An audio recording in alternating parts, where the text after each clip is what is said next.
ભરૂચને મહાનગરપાલિકા બનાવવાના પ્રયાસોનો આમ આદમી પાર્ટી દ્વારા કરાયો વિરોધ।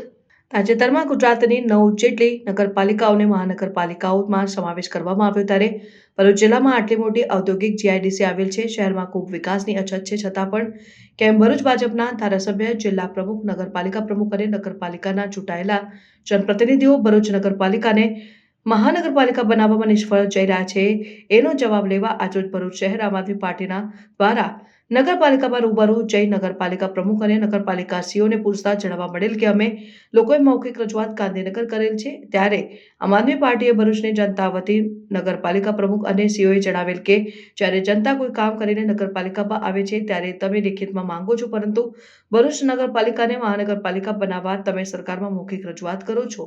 અમને લાગી રહ્યું છે કે ભરૂચ ભાજપના સંગઠન અને નગરપાલિકા પ્રમુખ જ ભરૂચને મહાનગરપાલિકા બનાવતા અટકાવી રહ્યા છે, ત્યારે નગરપાલિકાના પ્રમુખે બાંહેધરી આપેલ છે કે હવે પછી જે લિસ્ટ આવશે તેમાં ભરૂચ મહાનગરપાલિકા બને એવા અમે પ્રયાસો કરીશું અને તમારી રજૂઆતને પણ અમે સરકાર સુધી પહોંચાડીશું।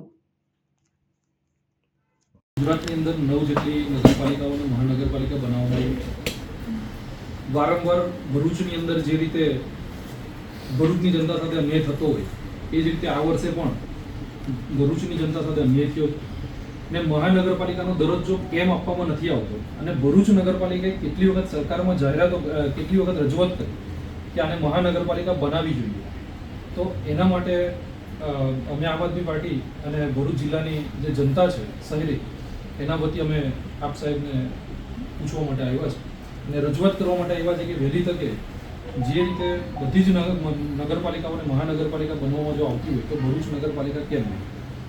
જનતા એવું જાણવા માંગે છે કે આટલી નાની નાની સિટી જો મહાનગરપાલિકાનો દરજ્જો મેળવી શકતી હોય તો એશિયાની સૌથી મોટી ઇન્ડસ્ટ્રી ગણાય છે એ ભરૂચ જિલ્લો, એને કેમ મહાનગરપાલિકાનો દરજ્જો નથી મળતો?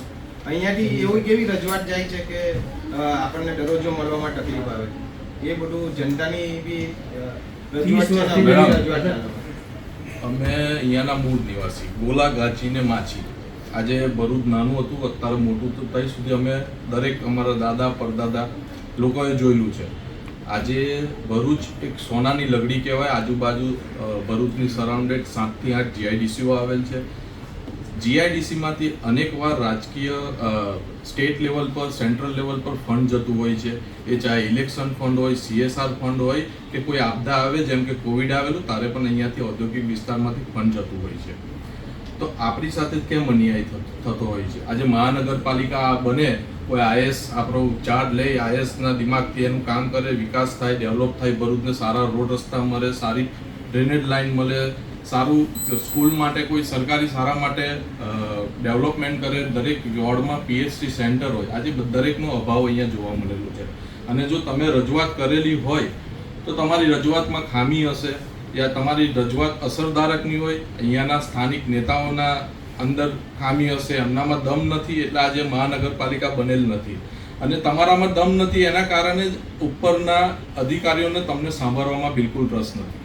બીજી વસ્તુ, અને જો રજૂઆત ના કરેલી હોય તમે મહાનગરપાલિકા બનાવવા માટે તો આજે તમારી નિયતમાં ખોટી છે, આજે ભાજપમાં નિયતના સ્થાનિક નેતાઓના નિયતમાં ખોટ છે, જેના કારણે આ મહાનગરપાલિકા નથી બનતી। વાત સાચી છે કે આજે ભરૂચ 30 વર્ષથી એક પરિસ્થિતિ, જે પરિસ્થિતિમાં હતું જૂનું ભરૂચ એ જ છે, જે નવા રસ્તા બન્યા, શહેરનું વિસ્તાર થયું, એમાં કશું ફેરફાર નથી કરેલો, જે છે 30 વર્ષથી જે મહાનગરપાલિકા નહીં બનતી ને લોકોને તકલીફ, હાડમારી તકલીફ થતી હોય તો કરવાનું શું?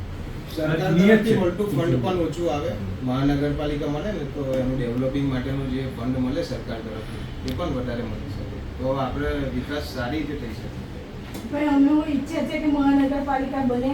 અમે અમને સીઓ સાહેબ છે, કારોબારી છે, અમે વારંવાર ધારાસભ્ય, જિલ્લા પ્રમુખ ખાતે રજૂઆત કરી છે કે આપણી નગરપાલિકા મહાનગરપાલિકા બની છે, તો ઉપરથી બી કંઈક કારણ હશે તો આપણે ડિક્લેરેશન આમાં છે ને એકચ્યુઅલી એવું છે કે મહાનગરપાલિકા બનવા માટે એક તો વસ્તીની જોગવાઈ એવી છે 3 લાખ કરતા વધારે। આપણી જે વસ્તી ગણતરી ચોપડે બોલે છે એ 1,61,000 કેવી બોલે છે, બરાબર? આજુબાજુના ગ્રામ પંચાયતો આપણે ભેગા મેળવવી પડે, બરાબર? 3 લાખ ઉપરની વસ્તી થાય એટલે બીજું કે ગવર્મેન્ટ લેવલે જે છે ને પ્રથમ તબક્કામાં આ લોકોને ડિક્લેર કર્યા હું માનું ત્યાં સુધી હવે નેક્સ્ટ તબક્કાની અંદર બીજી 8 કે 10 એવી મોટી નગરપાલિકાઓ જે હેડક્વાર્ટરો છે એમનું મહાનગરપાલિકામાં કન્વર્ટ કરવાનું એક લેવલે ચાલી રહ્યું છે અંદર ખાનેથી જણાવજો. એટલે મને લાગે હવે નેક્સ્ટ વર્ષની અંદર કદાચ ડિક્લેર થશે. બરાબર એવું છે. જાડેશ્વર ગ્રામ પંચાયત છે, બોલાવ ગ્રામ પંચાયત છે, પછી ઉમરાજ છે, એટલે આ બધી આપણાને અંદર લઈને આ પછી બધાને declare કરે. એ રજૂઆત કોણ કરશે? રજૂઆત તો નગરપાલિકા કરશે ને સરકાર. એ તમારે રજૂઆત કરવી પડશે. 4-5 જે મોટી ગ્રામ પંચાયત છે ને, અમે વાત કરી હમણાં છે. ગયા અઠવાડિયે જે મીટિંગ થઈ છે ધારાસભ્ય, જિલ્લા પ્રમુખ, સંગઠન એ વખતે બી એમણે મૂક્યું જ બધા છે. જતા હતા. નંબર રજૂઆત મૂકી જ છે. એ અંદર શાળાથી આપણે વાત થઈ કીધું કે બેન અમે ટ્રાય કરીને મેડમ, આજે બેન, એટલા તમે વર્ષ- ટૂંકમાં બધાની લાગણી એ છે કે આપણે મહાનગરપાલિકા થાય એની અંદર આપણે આગળ થવાનું. આજે આપણા સાંસદ 600 ટર્મથી ચૂંટાઈને આવતા હોય, 30 વર્ષથી ભાજપની સરકાર છે. અમે બી પહેલા ભાજપ માટે કામ કરેલું. આજે અમને ખબર છે કે કેવું છે અત્યારે વાતાવરણ. આજે એટલે અમારે આ વિરોધમાં રહીને સામે અવાજ ઉઠાવવો પડતો હોય છે. બેન 2012 અમારી- બહુલા આવ્યું બરાબર છે. અહીંયાના નેતાઓમાં દૂર નથી, અસરકારક ધારદાર રજૂઆત એટલે થતી બેને બી કીધું કે રજૂઆત અમે કરીએ છે. તમે જે ક્રાઇટેરિયા કહો છો બરાબર, જો એ ક્રાઇટેરિયા આવતા હોય તો રજૂઆત પણ ના કરી શકે ને. રજૂઆત તમે કરી જ રહેલા છો. પણ એમાં ત્યાં- એમાં એવું ના, પણ છે, ત્યાં- સારી વાત સાંભળો. હા. આમાં એકલી ભરૂચને આપણે કરીએ તો મેળ પડે એવું પણ નથી. સાહેબ, આજુબાજુ જેટલી આણંદ- આપણી ગ્રામ પંચાયતો સરળ અડી છે, છે. હા, તમારે શહેરી એ લોકો લઈ વિસ્તારમાં લેવા પડે. આણંદ વિદ્યાનગર બી ગુનાનું છે. પહેલા તો સમાવેશ કરવો પડે. તમારે બોલાવવાનું સમાવેશ અને કરવો જાડેશ્વરનો. બોલાવ એની માટે તમે- ચાવડા, ચાવડા, એની માટે કંઈ ચાવડા. કર્યું હવે નથી. મક્તમપુર સૌથી નજીકવાળા વિસ્તારમાં, શહેરી વિસ્તારમાં આવતું ગામડું હતું બરાબર. વસ્તીના ધોરણે પણ ભોલાવ અને જાડેશ્વર કરતા નાનું, છતાં પણ તમને એને આવરી એને લીધું સૌથી પહેલા. અને જાડેશ્વર ને ભોલાવને પણ આવરો ને. મક્તમપુરનો સ્થાનિક વિકાસ છે. આપ તો મક્તમપુરમાંથી જ આવો છો, છતાંય તેનો સ્થાનિક વિકાસ નથી. અમે કરીએ છીએ ત્યાં નથી કરતા. નહીં, અમે તો બેન, તમે- નહીં, નહીં, નહીં. નથી કઈ ગ્રાન્ટ તમે હું તમને કહું, તમે ગ્રાન્ટ લઈને આવ્યો પણ એની સામેનો વિકાસ મને ખાલી બતાવો કે ચાલો આજે 5 વર્ષનો, છેલ્લા 5 વર્ષનો રેકોર્ડ કરીએ કે આપણે ત્યાંના એનું રેકોર્ડ ટેન્ડરની પ્રક્રિયા ચાલુ છે, કામ થશે. ત્યાં સુધી તો તમારી ટર્મ મેડમ પૂરી થઈ જશે. કામ પૂરી થઈ જશે. આમાં છે ને એટલે કામ પૂરી નહીં થાય પછી- ને પેલા વિકાસ પતાવીશ તો તમે શું કરશો? ભાજપમાં આવી જશો? એવું કેવાય તમે પ્રમુખની ખુરશી પર છો, તમે ભાજપ કોંગ્રેસ અહીં થોડું કરવાનું હોય. એવું છે, આપણે તમારે અહીંયા કામ તમારે અહીંયા પક્ષ ના કરવાનો હોય. તમે વિકાસ કરવામાં ફેલ્યા તો તમે આમ આદમી પાર્ટીમાં આવી જશો. બોલો આવી જશો. ફાઇનલ. લે તો હવે અમને એવું કહો તો તમે એક પક્ષ પલટાની વાત કરો છો એટલે હું મારી વાત સાંભળો. આમાં છે ને વિકાસની વ્યાખ્યા દરેકના દ્રષ્ટિથી અલગ અલગ હોય બરાબર. એક કદાચ એમને કદાચ એવું બી હોય કે બિલકુલ જ એકદમ સીધી જેવું થઈ જાય એનો વિકાસ થાય. વિકાસની વ્યાખ્યામાં હવે સસ્ટેનેબલ ડેવલપમેન્ટ બરાબર સાહેબ, છે. એ વિકાસ થતો હોય પણ આ તો વિકાસ જ ગ્રામ પંચાયત જે હતી, બીજા as પાસે it is બાજુમાં નગરપાલિકામાં જેવું બી હોય ને. પણ આ જ હાલત છે. સાહેબ, સસ્ટેનેબલ ડેવલપમેન્ટ તો સમજો ને સાહેબ તમે. શક્ય એ જ નથી. એટલે બહુ બેન, વિસ્તાર તમારી છે. રજૂઆત શું હતી ઉપર એક એવું જરા કાંઈ શૌચાલયની તમે વ્યવસ્થા કઈ ટાઈપની રજૂઆત પ્રપોઝલ મૂકેલું હોય અમને કઈ જાણવા મળશે બેન?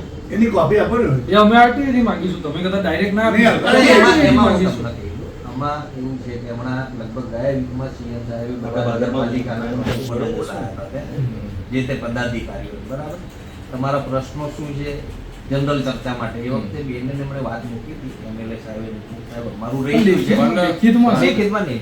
એવું ના એ criteria કઈ રીતે fulfill થાય છે એના વિશે રજૂઆત કરેલી એમ એવું આટલી- અને criteria એમાં fulfill એમાં છે ને કરવા ત્યાં સરકાર લેવલેથી નીતિ વિશે એક નિર્ણય થઈ જતો હોય છે કે આટલી નગરપાલિકા આપણે ના ના સાહેબ એવું ના હોય. ના, ના. મારી વાત સાંભળો. આજે જો સાહેબ આમના એમ- આપણો જો આપણો અહીંયા ભરૂચ જિલ્લો જો સૌથી વધારે ટેક્સ આપતો હોય તો એને હકદાર છે કે સૌથી વધારે પહેલા વિકાસ બનાવી કરવા માટેનું ડેવલપિંગ ફંડ પણ ત્યાંથી આવવું અહીંથી જ જોઈએ. revenue એના માટે આપણો જિલ્લો હકદાર છે. લાઈનમાં જ છે જો, આપણે લેવા. મેડમ, સાહેબ. કે કદાચ criteria આપણો જેનો થઈ જશે વસ્તી વધારવાનો તો કદાચ પાછળથી સમાવેશ આપણે બેન, declare કરી બેન, દેશું. મારે ટવડા તમે ટવડા, જાડેશ્વર, ચાવડા, બોરડા, મક્તમપુર, શેરપુર આ બધાને ઉમરાજ આ બધાને તમે કન્સિડર કરો ને એનું તમે પ્રપોઝલ લઈને જાઓ તો આમાં આરામથી છે આપણે બીજી કાંઈ એક વસ્તુ એ બી છે કે ગ્રામ પંચાયતો નગરપાલિકામાં આવવા માંગે છે કે કેમ એમ તો આ મક્તમ- ત્યાંના સ્થાનિક સરપંચ જે તે ટાઈમના એ લોકોએ પણ વિરોધ કર્યો હતો છતાં પણ એને એક આવડી લીધું. આવરી લીધો. આવરી લીધો. પરા વિસ્તાર હતો, સિટીની નજીક હતો તો બોલાવને આવરી 2014 માં મક્તમપુરને આમાં લીધું છે હા. નગરપાલિકામાં. ગ્રામ પંચાયતનો 14 વિરોધ આ હતો. તમે જુઓ આણંદમાં કરમસદનો કઈક પ્રશ્ન ઉભો થયો છે હમણાં કરમ એ કાઉન્સિલરના કહેવાથી તમે રોડ કેન્સલ કરી નાખો એવું ગેરવ્યાજબી કહેવાય. આ બી એક છે ને આ જે નીતિ જે છે ને ભાજપની આ ખરેખર ખરેખર ગેરવ્યાજબી છે. પબ્લિક વિરુદ્ધ નીતિ છે. તમે તો જ્યારે નગરપાલિકા પ્રમુખ બન્યા એટલે તમારા કેબિન ની અંદર તો ભાજપ કોંગ્રેસ આ કશું નહીં, ન્યુટ્રલ હોવું જોઈએ તમારે. તમારે તો એકદમ ન્યુટ્રલ જ હોવું જોઈએ. કારણ કે તમે હા એ બહાર નીકળી ગયા પછી તમે ભાજપ કોંગ્રેસ કરો તો વસ્તુ આખી અલગ છે. તો પછી તમે એવું કહેતા કે તમે ભાજપમાં આવી જાવ તો અમે પછી એવી આ ચેર પર બેસીને તો બોલાય છે. આપણે કઈ ધ્યાન નહીં અરે આપો. હા. તમે એવું બોલ્યા કે 15 વર્ષથી વિકાસ થયો તો બેન, મારી વાત સાંભળો. અમારી પાસે બેન, પ્રમુખ સાહેબ, બેન, તમે કેટલા- અમારી પાસે હજુ બી મતદાનપુરની મહિલા આખી મંડળ છે. તમે કહેવાય તો અમને જ મતદાનપુરની અંદર જે પ્રારો ખોડાયો છે પેલા શોપિંગ ની સામે, એ આખું આપણે સોસાયટી વાળા આવવા તૈયાર છે. અમે જ છે યાર. આમાં વર્ષોથી. અત્યારે છેલ્લા પ્રયત્નોથી હમણાં જો બેનની જોડે જ છે ઉભો ટેકરીની પરિસ્થિતિ કેટલી ખરાબ હતી, સુધરી ગઈ ને. બેન, સુધરી ગઈ છે. આજે પણ છે. એવું છે. પ્રોબ્લેમ છે. ચલો મારી જોડે. બ્લોકના રોડ હું તમને બતાવું એની સુધારવાની પરિસ્થિતિ હું તમને બતાવું. તુલસીધામ જે આપણે આના ઘર પાસે સીતાકુંજ પાસેથી જે જવાનો રસ્તો છે Drainage. એ ડ્રેનેજ ખાલી પણ જોઈ લો. છે. એક મિનિટ, મેં જ અરજી આપેલી છે કે નારાયણ હોસ્પિટલની બહાર જે કચરો વધે છે તે કાલ ઉઠીને ભરીને નગરપાલિકાના ના સાહેબ, ડેવલપમેન્ટ એવું બી નહીં હોવું જોઈએ કે પાણીની લાઈન ખોદો પછી રોડ બનાવો પછી ભૂલી જાય કે યાર એ તો લાઈન ખોદવાની ભૂલી બાકી હતી. એટલે પાછું કોડ આવે. અમે એટલે તો આયોજન જ નહીં. મક્તમપુરમાં નાનપણથી અમે મોટા થયા ત્યાં સુધી કેટલા રસ્તા બનતા ને તૂટતા જોયા છે. ગ્રામ પંચાયતની જે પરિસ્થિતિ હતી એઝ ઇટ ઇઝ છે, એઝ ઇટ ઇઝ. આ બાજુ પશ્ચિમ- ગ્રાન્ટ મંજૂર કરાવડે આ બાજુ પશ્ચિમ વિસ્તારમાં તો ગ્રાન્ટ મંજૂર થાય અને ગ્રાન્ટ આવી ગ્રાન્ટ આગળ બી મંજૂર થઈ જાય. આના પહેલા બી ધારાસભ્ય હતા એમને બી કામ કરેલું મળે છે. પણ જે જોવે તે કામ નહીં બધા થતું. હમણાં તમે એના ફોટોગ્રાફ ને વિડીયોગ્રાફ રાખજો. આ બધા કામ ના, ના, અમે તો- આપણે સરખાવશું ના, ના. 100%. અમે તો નવ કરોડનો હિસાબ નહીં માંગશું. પહેલી વાત કેટલા કાર્યક્રમમાં છે. હવે એ રોડ ક્યારે થશે? આપણે એ જે રોડ કેન્સલ મંજૂરીમાં લીધો છે. એકચ્યુઅલી ટેન્ડર પાસ થઈ ગયેલું એનું. એ ટેન્ડર જે છે ને એ કેન્સલ કર્યું છે જે તે વખતે અને નવેસરથી આપણે ના, એ તો એક કાઉન્સિલરના કહેવાથી કેન્સલ થયું સર. એક કાઉન્સિલરના કહેવાથી એ વસ્તુ થયું. હા, એ વાત આવી ગઈ. એટલે આમાં શું વોર્ડની અંદર કામો સૂચવવાની જવાબદારી બી જે તે કાઉન્સિલર કાઉન્સિલર. એ સૂચવે કે આની જગ્યાએ આ કામ. આજુબાજુવાળાને કે આ કામ કરવાનું છે એટલે તમે અહીંયા મૂકો કે કાઉન્સિલરનું પછી કશું. હવે કામ ખાસ તો જોઈએ ને. ખાસ એક રજૂઆત છે. એક આપણે અરજી રેડી કરો ને બધા આવી જાઓ. ચલો ખાસ એક રજૂઆત એવી છે કે એ વસ્તુ તાત્કાલિક ધોરણે કરવામાં નહીં આવે તો આવતા 8 થી 10 દિવસમાં ભરૂચના દરેક હોસ્પિટલ પેક થઈ જશે. આજે પશ્ચિમ વિસ્તારની હું વાત કરું, પછી મેં પશ્ચિમ વિસ્તારમાં સર્વે કર્યા પછી બીજી 2-4 ટાંકીઓ પર જઈને સર્વે કર્યું. મારી પાસે વિડીયો છે, એવિડન્સ છે. નગરપાલિકાનું પાણી જે છે તે આવી રહેલું છે 1830 TDS. એ પાણી જ્યારે આરોમાં ટ્રાન્સફર થાય છે તો 600 TDS બતાવે છે. આરોના પ્લાન્ટ બી જે ઘરગુતી આરોના પ્લાન્ટ હોય એ વેસ્ટ જઈ રહેલા છે. અને જે આપણે ટેકનિશિયનને બોલાવીએ છીએ તો એ તરત જ કહે છે આની આખી બદલવી પડશે તમારે. હવે એ બી પ્રજાને નુકસાન થઈ રહેલું છે. અને TDS હોવા જોઈએ નગરપાલિકાના 200 થી 250, જેથી આરોમાં ઘરમાં ટ્રાન્સફર થઈને જ્યારે આવે ને તો 100 TDS નું પાણી પીવા લાયક હોય. હવે એ આજે પાણી આખા ભરૂચની અંદર 1830 TDS હોય તો પબ્લિકની, બચ્ચાઓની, ઉંમરવાળાઓની સ્થિતિ શું થાય? હોસ્પિટલ ભરાય કે ના ભરાય? એટલે થોડું મારું આ તમારો કાન પર વાત નાખવાની કે આખા ભરૂચનું પાણીનું સર્વે કરો અને આવતા 10 દિવસની અંદર આ ન બને એનું ખાસ તકેદારી તમારે લેવાની છે. મારી પાસે વિડીયો છે TDS નો. ગળાનું ઇન્ફેક્શન વધી ગયું છે લોકો. દોડું પાડે મેડમ, દોડું બહુ ખરાબ પાણીની પરિસ્થિતિ છે. પાણી આવે છે. તો વચમાં થોડો પ્રશ્ન હતો. વચમાની ચાલુ છે, હાલ ચાલુ છે. આપણે રિપોર્ટ બી કરાવડાયો રિપોર્ટ બી કે કરાવેલો કઈ પ્રોબ્લેમ છે કે કેમ અને પાણી? વહેલે તકે આ નહીં કરાવો તો બહુ મોટું બચ્ચાઓને, યંગને, ઉંમરવાળાને બી થશે આપણું. તો આની તાત્કાલિક અમારું નિવેદન છે આમ આદમી પાર્ટી એ તાત્કાલિક આનું ડિસિઝન લઈ. ના, ના, એ TDS જે તમે કહો છો ને અમારા રિપોર્ટમાં એટલું TDS નથી આવ્યું. મારી પાસે એ ખબર નહીં, મારો તો છે સરકારી મારી પાસે. report છે, લેબનો report છે. એકદમ ક્યારનો તમારો રિપોર્ટ છે, મારો તો પરમ દિવસનો જ છે. મંગાવ્યો. ચલો કઈ નહીં, છેલ્લી ને પહેલી વાત, જો તમારા ભારતીય જનતા પાર્ટીના MP MLA ને કોઈની રજૂઆત અસરકારક ના હોય તો તમે અમને કહો, અમે ચૈતરભાઈ જોડેથી કરાવીશું, અસરકારક રજૂઆત થશે. એની માટે 100% અમે ગેરંટી આપીએ. ના અહીંયાથી તમે જે રજૂઆત કરેલી છે એનું અમારે હજી જોઈએ એમની છે. પાસે લેખિતમાં નથી. તો કાર્ય કરશો એની તારીખ આપો બેન. તો અમારે કેવી રીતે આપીએ ભાઈ? પણ અમને બધા ભેગા કાલે રજૂઆત લેખિતમાં આપ્યું જ નથી. કાલે રજૂઆત કરતો નહીં. ટ્રાયલ નથી કરી એનો મતલબ તો આપ્યું. એનો મતલબ તમે રજૂઆત જ નથી કરી. કરી જ નથી. નગરપાલિકા દ્વારા એક લેખિતમાં આપો કે ભાઈ અમારે આ મહાનગરપાલિકા બનાવી છે અને એ પછી અમે આરટીઆઈ તમારી પાસેથી જવાબ લઈશું. તમે જે લેખિતમાં આપશો, રજૂઆત કરશો, એ અમે જવાબ લઈ લઈશું આરટીઆઈ. એ અમે લેખિતમાં આપી દઈશું. આપણા નજીકમાં જ છે, 27 તારીખે છે કે 10 દિવસ પહેલાનો એમને દિવસ મૌખિક રજૂઆત કરી છે ને એમને આપણને કીધું છે કે જો વસ્તીમાં બતાવો ને એક વધારો મિનિટ. થશે તો આપણે પાછળથી બે મહાનગરપાલિકા declare કરી દઈશું કે એક EDS શું છે? આ સાહેબ બતાવો ને. હું એવું- સાહેબે જોવાનું મળે કે અત્યારે છે ને બે કામ પહેલા કરવા જેવા છે. કેટલું બતાવે છે એ બસ તો ભાઈ કોઈ ગ્રામ પંચાયત એમને હાલનું. કરવાની. અને એ આવડી લેવા માટે આ લાઈન ગ્રામ છે, આની બતાવી દો. તાલુકા પંચાયતમાં કઈ રજૂઆત એ 10 દિવસ પહેલાનું છે. ત્યાર ના, આ તો પરમ દિવસે નગરપાલિકા સાહેબ. મહાનગરપાલિકા એ કઈ બનાવવા તારીખે સરકારમાં કઈ લીધેલું રજૂઆત છે થઈ? એ પશ્ચિમ વિસ્તાર. ફર્સ્ટ પ્રાયોરિટીમાં તમે કરો. કોને ત્યાંથી લીધેલું પશ્ચિમ વિસ્તારમાં? અરે 4 થી 5 ઘરમાંથી લીધું. હા, તમે જે પહેલા લાઈન મારા બતાવી. ઘરેથી લીધું મેં, પછી બીજા 5 જગ્યાએથી ફરીથી લીધું. આપણે લેવડાવી check ફરીથી લેવડાયેલો છે.